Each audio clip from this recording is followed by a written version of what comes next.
በማህበረሰቡ ዘንድ ይደርስ የነበረውን እንግልት የሚቀንሱ የጤና ተቋማት እየተገነቡ መሆኑን በምስራቅ ጎጃም ዞን የደብረ ኤልያስ ወረዳ አስተዳደር አስታወቀ። ከ38 ሚሊዮን ብር በላይ ወጪ የተደረገባቸው የማህበረሰብ መድኃኒት ቤትና የጤና ኬላ ተመርቀው ለአገልግሎት ክፍት ሆነዋል። መረጃውን ያደረሰን የደብረ ኤልያስ ወረዳ የመንግስት ኮሚኒኬሽን ነው። ገብረ ወርቅ ጌታቸው እንደሚከተለው ታቀርብልናለች።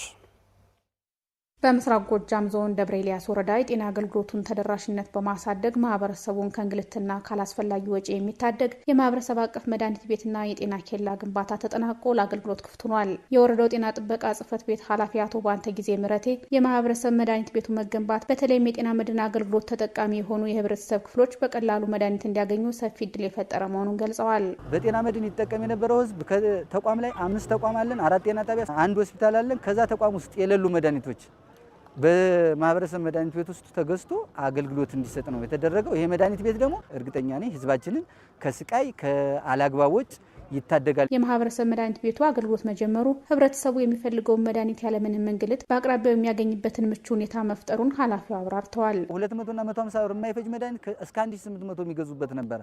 አሁን እሱን እንዳይመዘበር በግል እንዳይመዘበር ነው እኛም ጥያቄያችንም በህዝቡ ከውጭ ላይ እንዳይገዛ ሆስፒታል ላይም ሆነ ጤና ጣቢያ ይሄዳሉ።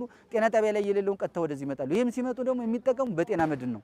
በቃ የጤና መድን ተጠቃሚ በሙሉ ከዚህ ነው መጠቀም የሚችለው። ወጭም አይደለም በጤና መድን ከበር ተደርጎለት ማለት ነው። የወረዳው አስተዳዳሪ አቶ ሀብታሙ ሱባለው በበኩላቸው የጤና ዘርፉን ተደራሽነት በማስፋት የህብረተሰቡን ተጠቃሚነት ለማረጋገጥ እየተደረገ ባለው ጥረት የሜዜን ቀበሌ አጠቃላይ የጤና ኬላ ግንባታ አንዱ ማሳያ መሆኑን አንስተዋል። 32 ሚሊዮን ብር ነው ኮስት ያደረገው።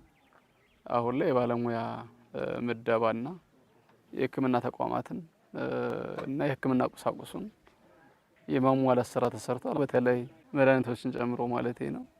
እሱን ታሳቢ በማድረግ የዛ አካባቢ ያሉ እጥረቶችን ለመሸፈን የተገነባ ጤና ተቋም ነው።